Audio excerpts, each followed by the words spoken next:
Today I'm going to show you how to make a slow cooker pot roast. All of the detailed instructions will be posted down below.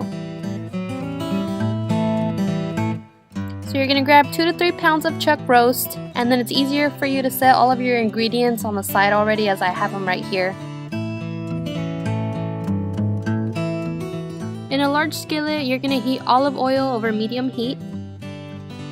While that heats up, you're going to salt and pepper all sides of your chuck roast.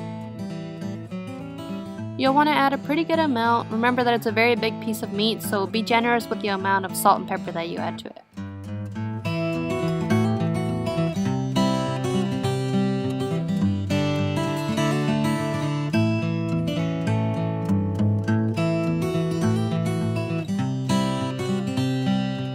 Now you can put it into your oil. You're going to want to brown both sides. I'd say you do about a minute on each side. Just make sure you're constantly checking it, and you can see that it's supposed to have a little bit of brown to it. Once it reaches that stage, then you can flip it over and do the same thing on the other side.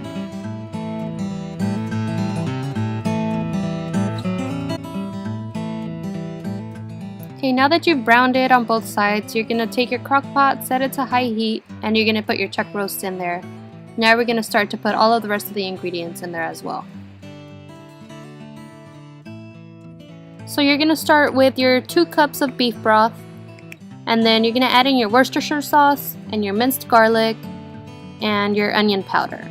One thing that I want to point out though is that your meat and anything else that you add in there does not have to be completely submerged into your liquid.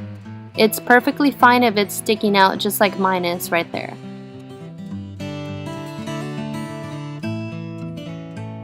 Now you can start adding in your 1 cup of baby carrots. I like to do 1 cup for every 3 pounds, but you can add as many as you'd like. And you can also use regular carrots. It doesn't have to be baby carrots, I just find it more convenient. And then you're going to add in your onion chopped.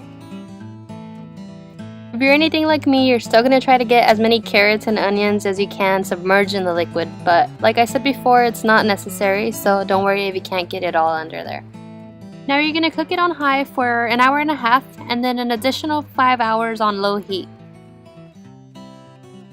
So after about 7 hours, your chuck roast will be ready. You're going to take it out along with all the carrots and the onions, because you're going to add in your flour and your butter, and you're going to make some sort of a gravy in there.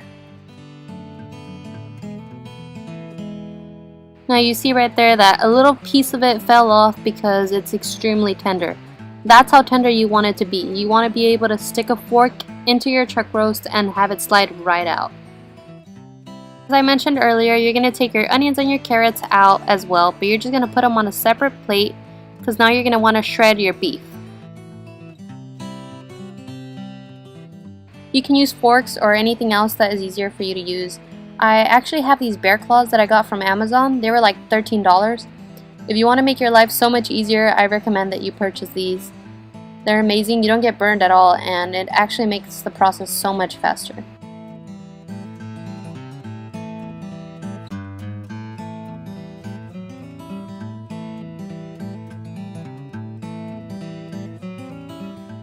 Now that you shredded your beef, you're going to add in your butter, and you're going to add in your flour, and you're just going to whisk it together until combined.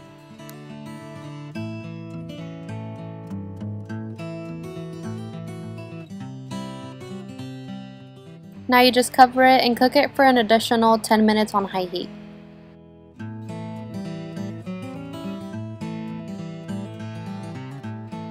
Now you can add in your beef, your carrots, and your onions back in, and it's ready to go.